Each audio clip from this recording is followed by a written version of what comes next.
মূলা গাভৰু সমাধি ক্ষেত্ৰ বহু দিনৰ পৰা ইয়াতে স্থানীয় ৰাইজে বিধায়ক পদ্ম হাজৰিকা বৰঠাকুৰ সকলোৱে আমন্ত্ৰণ কৰি আছিলে। আজি অলপ সময় পাই মূলা গাভৰুৰ মৈদাম পৰিদৰ্শন কৰিলোঁ। ৰাজ্য চৰকাৰে এইবাৰ 40 লাখ টকা আগবঢ়াইছে মৈদামটো কিছু বাউণ্ডাৰী ৱাল বা কিছু প্ৰাৰম্ভিক কাম কৰাৰ কাৰণে।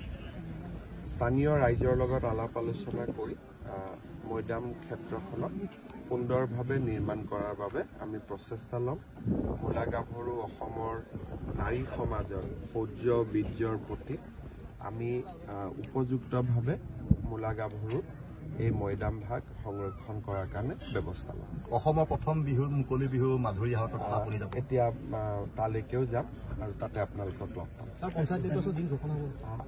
আজি নিৰ্বাচনী আয়োগে গধূলি 5 বজাত সাংবাদিক মেল পাতিছে। গতিকে সাংবাদিক মেলতে তেখেতসকলে দিন বাৰ ঘোষণা কৰিব।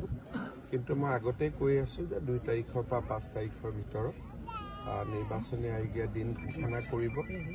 আৰু আজিয়ে যিহেতু তেওঁলোকে সংবাদ মেলখন পাতিছে, গতিকে ধাৰণা কৰিব পাৰি যে হয়তো আজিয়ে তেখেতসকলে নিৰ্বাচনৰ দিন ঘোষণা কৰিব। স্যাৰ, আপোনালোক দলীয়ভাৱে সাজুনে প্ৰাৰ্থীবিলাক বাছনি কৰা? আমি নিৰ্বাচনৰ দিনটো দেখি লওঁ, কিমান দিন মনোনয়ন আছে, কি আছে। সাধাৰণতে ঘোষণা কৰাৰ আগলৈকে ইমান চিন্তা কৰা নাযায়। আজি দিন বাৰ চাই চিন্তা কৰা। স্যাৰ, ৰাভা হাছঙৰ নিৰ্বাচন ইলেকশ্যন আছে, ভাল হ'ব।